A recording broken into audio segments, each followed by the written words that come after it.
Hey guys, it's Sir Untouchable, and today's video is going to be pretty different than what I normally post, which is content from HiveMC games, and it's going to be a little more of a serious video as well.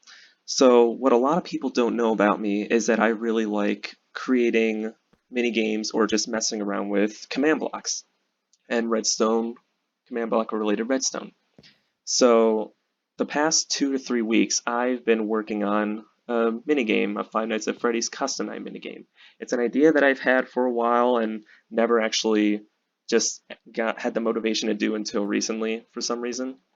So yeah, um, the only thing I've done so far is the functionality of the office and mechanics such as the power, maintaining the temperature, and the camera system. I haven't actually technically implemented any of the animatronics yet. Although off to the side you'll see it says I have the marionette set as 1, difficulty 1, but that's basically just the music box. There's nothing that can actually kill me yet. So I'll just get into it and show you what I've done so far. So this is the intro. It's pretty short, and it'll put you right into the office and you get started. So there's kind of a lot going on. There's a music box draining at the top. That won't kill me so far. I haven't put anything in yet, so the game won't end when it fully drains. Off to the side you have the power and the heat, which will it is active, so the power will slowly drain. Depending on how much I have active, like the doors or the lights, it will drain faster. You might see it later.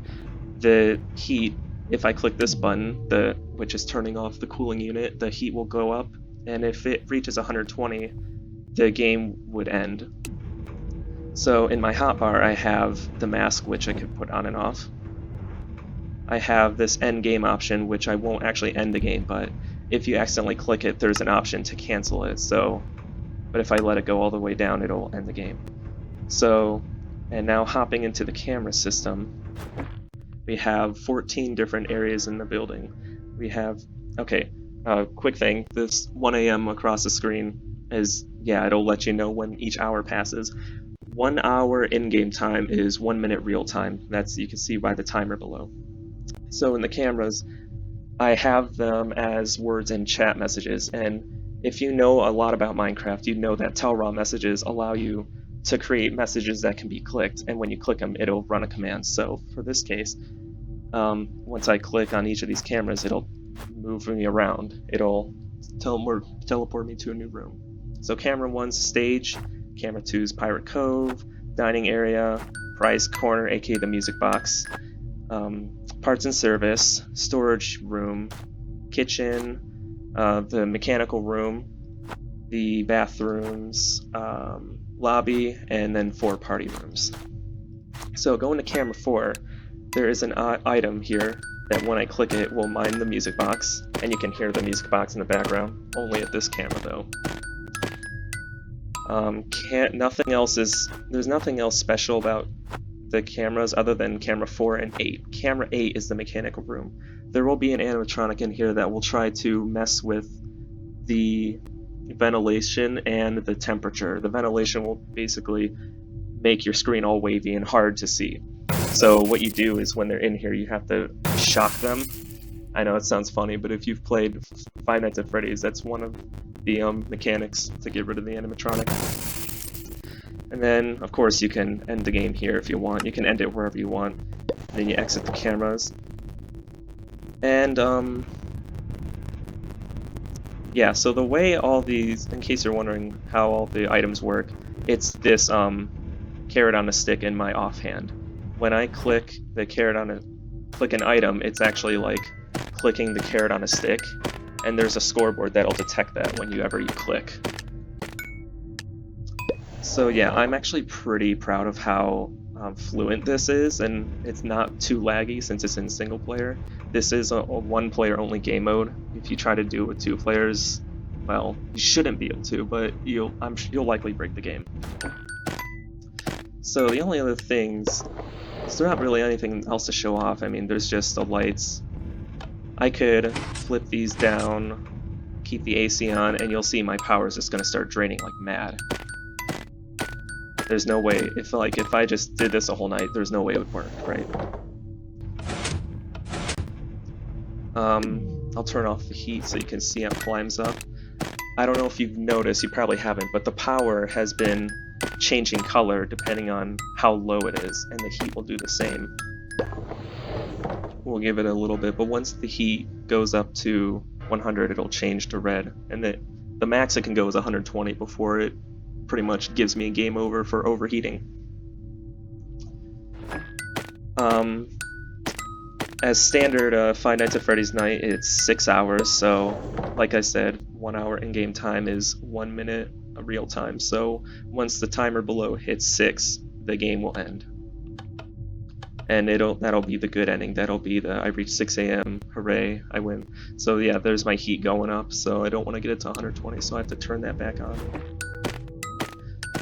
There will be an animatronic that is much more aggressive when the AC unit is on because of the noise it makes in the office. If you listen closely,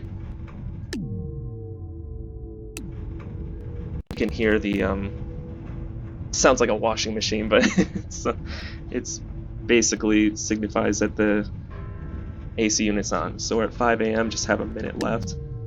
And as I said, there's technically no animatronics in here, so there's nothing trying to kill me yet. I haven't written in anything yet in command blocks.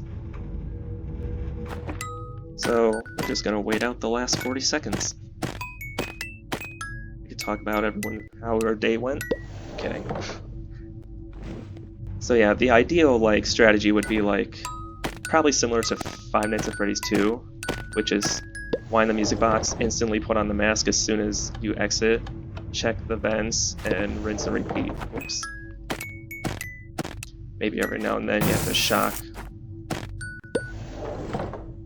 this and you gotta get into a nice flow. Because theoretically the hardest difficulty, 10-20 mode, is going to be very difficult. And the night's about to end in a second here. And hey, I won! Got this little kind of animation going on. And that's it. My lobby area right now is just a sad little box, but it'll be an actual lobby. There will be a wall off to the side that'll allow you to customize the animatronics from 1 to 20 or 0. 0 would deactivate them completely. There would be another wall for rules and how to play. So right now, I'm going to set the marionette to 20 so you could see that I actually did make it. Like I said, this is just the music box. And you'll see up above, the music box is going to drain significantly faster. And it's going to be a lot harder to maintain when you're playing the hardest difficulty. So it's going to drain in 20 seconds, so I'd have to check on that every 20 seconds at the bare minimum. And like I said, if you click endgame, it'll just take you right back to the lobby, it'll shut everything off. So in case you have a bad run or something and you want to restart, there you go. Well, that's pretty much all there is to show right now. If anyone has any questions about they want to know certain parts of the game, or maybe want an update on the progress, I'd be happy to answer in the comments. I don't have a set date. I'm not really trying to get this out at a specific time. I'm just kind of doing it as I please when I have free time. But I'm really, really excited about it. I'm really proud of the progress I made so far, and just how well it's turning out. It's not too laggy because it's in single player. There are certain settings you might have to adjust to in case it is laggy or if it's too dark in the building. I just have a good brightness setting on right now. So that's it. Like I said, if you have any questions or anything to say about it, just write them in the comments and I'll try to answer them. Thank you. Thanks for watching.